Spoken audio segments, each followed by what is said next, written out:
What's the meaning of Anapaest?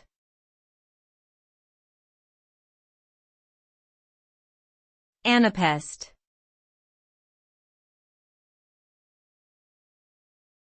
Anapaest.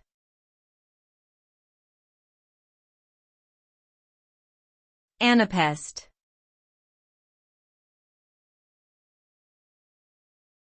Anapaest.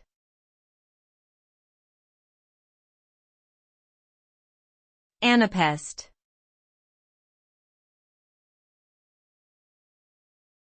An anapaest is a metrical foot used in poetry consisting of 3 syllables with the stress on the third syllable. The anapaest is the reverse of the dactyl, which has the stress on the first syllable and 2 unstressed syllables following it. It is a less common metrical foot than the iamb, trochee, or dactyl.